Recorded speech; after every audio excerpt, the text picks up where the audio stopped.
"Daddy, the girl in the trunk is asking you to let her out," said our 4-year-old daughter from the backseat during a family drive. My husband's face went pale as he glanced at her through the rearview mirror, clearly alarmed. Whether he was pretending not to understand or genuinely confused, his frightened expression was unmistakable. "That's a scary thing to say, Sophia. You shouldn't make up stories like that," he replied, attempting to dismiss her words. From the passenger seat, I shot him a sharp glare. "Should we stop at the rest area?" I suggested, my voice laced with suspicion. We'd been married for 5 years, and I'd always supported him through his demanding work schedule. But now, our daughter's unsettling remark threatened to expose a hidden truth. "I am Charlotte Clark. I married my husband Freddie when I was 27, and he is 4 years my senior.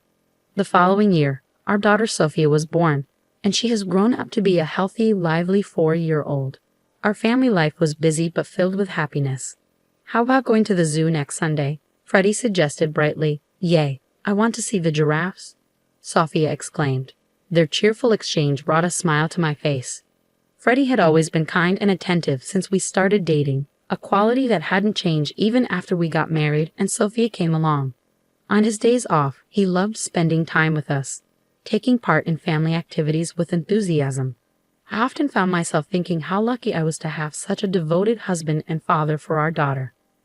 Little did I know, these peaceful days were about to be disrupted. One day, Freddie returned home looking weary and dejected. "I've been transferred to a different department," he sighed. "It's company policy. They want me to gain experience in various roles." Unfortunately, this new department was known for being the busiest, which meant Freddie would have less time to spend with us. "Daddy, does that mean you won't play with me anymore?" Sophia asked, her eyes filled with concern. "I'll try my best to make time, sweetheart. We'll go to the zoo again soon," he'd assured her, stroking her hair gently. Watching them, I felt a pang of sadness. The thought of losing our precious family time was disheartening. But I knew Freddie was the one facing the biggest challenge, adjusting to his new responsibilities. "Please don't overwork yourself," I urged him. Freddie had a tendency to throw himself completely into his work, and I worried about him burning out. Unfortunately, my fears soon proved valid. For the first few weeks, Freddie managed to juggle his work commitments while still spending time with us. But about a month later, his time at home diminished drastically. He began working late into the night, often missing Sophia's bedtime, and started attending more client dinners and events, even on weekends. "Hey, can you take a day off next Sunday? Sophia misses you, and you've been working too hard lately," I pleaded one evening. "Who do you think I'm doing all this for?" he snapped, irritation creeping into his voice. "Do you want me to skip meetings and risk getting fired?" "That's not what I meant," I replied, feeling defensive. "I'm just worried about you." "That's none of your business," he retorted. "Just make sure you have money ready for next week's client dinner." Freddie's mounting stress made him irritable, and he started taking out his frustrations on me. His spending also increased significantly, justified as necessary for client entertainment, but it was beginning to strain our finances. I knew his previous kindness, and seeing this change in him was disheartening. I was more worried than frustrated about Freddie's current tense demeanor. I really needed to find a way to get him to take a break before he collapsed from overwork. 6 months had passed since his transfer, and my husband had reached a point where he was coming home mostly just to sleep. Sophia, feeling lonely because she rarely saw him, started wearing a sad expression more often. I knew things couldn't go on like this, so I began searching for a way to get him to take a break. However, as if to thwart my efforts, more bad things kept happening. My mother, who had been suffering from an illness for several years, suddenly passed away in the hospital. "No, Mom," I cried. My father had passed away when I was young, and my mother was my only surviving parent. I didn't even get to have a proper conversation with her before she passed away. When I heard the news at home, I was so shocked I couldn't move for a while. Yet Freddie's response to the news was unbelievably cold. "Do I have to go to the funeral too?" he asked indifferently. His attitude shocked me, and I widened my eyes in disbelief. While Freddie's relationship with my mother may have been somewhat distant, she was still family. Despite this, he showed no sadness or comfort, merely complaining about having to attend the funeral. "What are you saying?" "Of course you have to. It's a family funeral," I exclaimed. "Don't get mad at me." "Oh, why does this have to happen now? I had plans," he retorted. Despite my reprimand, Freddie showed no signs of remorse. I was left in shock. In the past, he would have surely comforted me, perhaps rubbing my back and grieving with me. But now, as he sighed in dissatisfaction, he seemed nothing like the person I once promised a future with. Naturally, he didn't help with any preparations for my mother's funeral, so I arranged everything alone. On the day of the service, my husband remained sullenly silent. "It's over now, right? I'm heading home first," he said after the funeral ended. Freddie didn't help with any cleanup and quickly went home. I was initially confused by his actions, but by then I had lost the energy to be angry. I was simply bewildered and disappointed in him. No matter how busy and stressed from work he may be, his behavior at the funeral was unacceptable.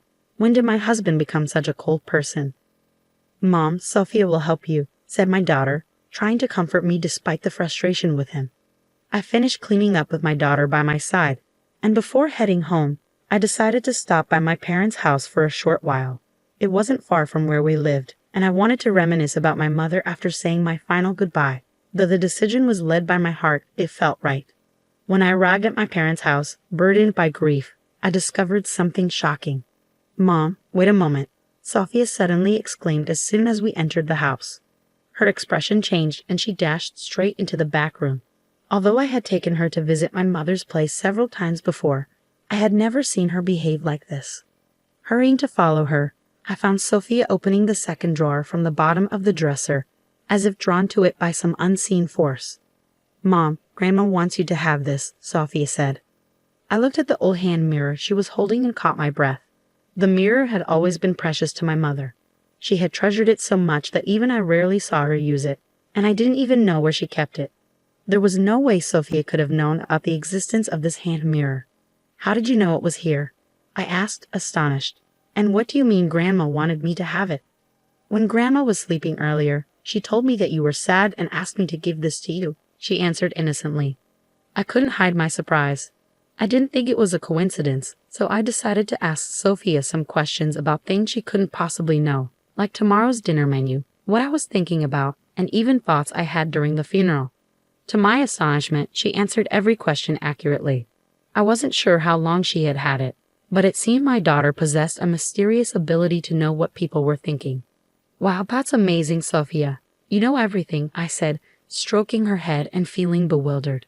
I had always thought mysterious abilities were just fantasy, but I never imagined she actually had such a gift. Sophia put her hand on her hip and showed a proud look on her face. "That's right.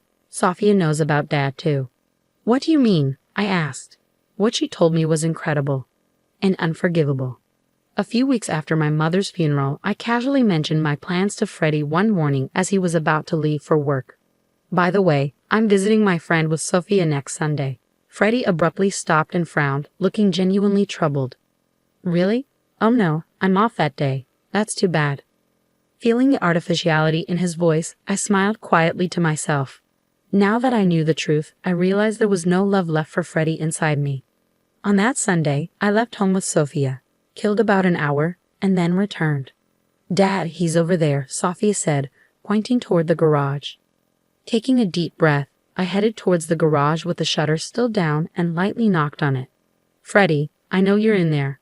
Open it," I called out. "Charlotte, I thought you and Sophia had plans," he replied, sounding flustered. "They're canceled. If you're going somewhere, we want to come with you," I said firmly. He hesitated, reluctant to open the shutter. I had a pretty good idea of what was going on inside, but I decided to stay quiet and just observe. "Sophia wants to go for a drive too," I added. Unable to resist her hopeful voice, Freddie had no choice but to agree. A few minutes later, he reluctantly opened the garage, and we started our drive together. Sitting in the passenger seat, I looked at Freddie's profile as he drove and solidified my final decision. Our marriage had been enjoyable and happy, but I also understood that those days would never return. "Hey, did you know Sophia has a special power?" I asked. As we merged onto the highway, I finally brought it up. My husband furrowed his brows in confusion at my sudden confession. "Huh? What's that supposed to mean?" "That's a silly joke," he laughed dismissively. "Daddy, the girl in the trunk is asking you to let her out," our daughter confidently called from the back seat. I didn't miss the moment Freddie's face stiffened. Whether he intended to play dumb or not, his face, still pale, showed a frightened expression as he glanced at our daughter through the rearview mirror. What a scary thing to say. You shouldn't tell such lies.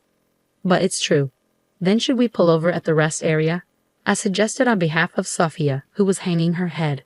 Freddie immediately looked at me startled. Huh? We don't need to do that. It's just a kid's joke. Sophia has a mysterious power, you know. Besides, it's hot today. It could be dangerous if someone's really in there. He must have realized what I said made sense. Flinching and stiffening, he headed towards the rest area with a contorted expression on his face. Upon arrival, we left Sophia in the air-conditioned car and went outside to check the trunk. I don't think there's anything in there. Come on, quickly, I said to my hesitant husband.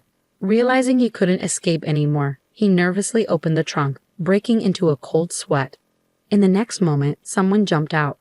I knew you were cheating. The young woman's face was flushed red from the heat. Yes, it turned out that while Sophia and I were out, Freddie had been cheating with her at our home.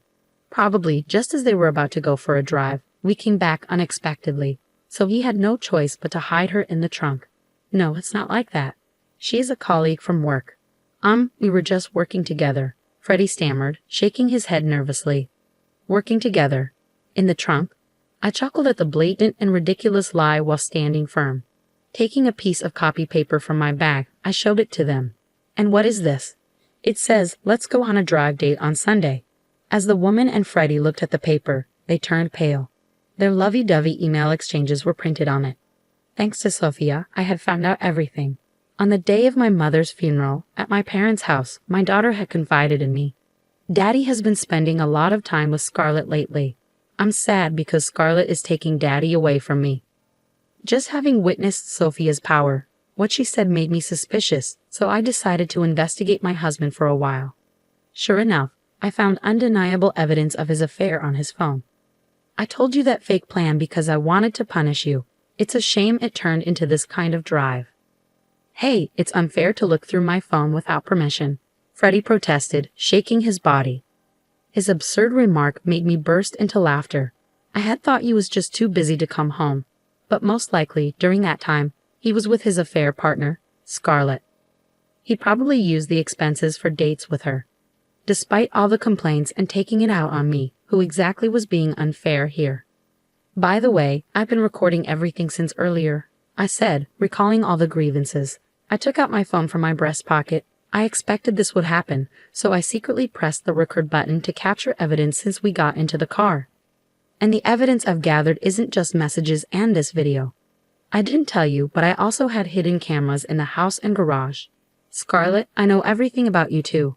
Under my successive attacks, they both turned white as sheets. I was furious with Freddie, but I couldn't forgive Scarlett either. So I thoroughly investigated and managed to identify her. She was a 25-year-old new employee who had become his colleague in the new department. From reading the messages, it seemed she was aware of my existence yet still engaged in the affair, making her equally guilty. Oh, sorry, Charlotte, Freddie whimpered, probably not expecting to be cornered so perfectly. Feeling disdain for Freddie as he pleaded in a voice I had never heard before, I glared at both of them with all my anger. I won't forgive either of you. Prepare yourselves for alimony. Upon hearing my firm words, perhaps realizing their fate, both of them collapsed to their knees. Afterwards, I divorced Freddie. The fact that I had recorded the scene and gathered all the evidence paid off, and they were ordered to pay $300,000 in compensation. I was also able to claim $500 a month in child support from my husband. Their misfortune didn't end there. I heard their affair spread throughout the entire company since they worked in the same department, making things awkward. Eventually, they broke up. They were both looked at with disapproval by their colleagues and eventually had no choice but to resign. Now, it seems they ended up on the street with the burden of the compensation payments. Meanwhile, I am now enjoying peaceful days with Sophia. I'll continue to give lots of love to my daughter, who has a wonderful power, so that she can live happily in the future.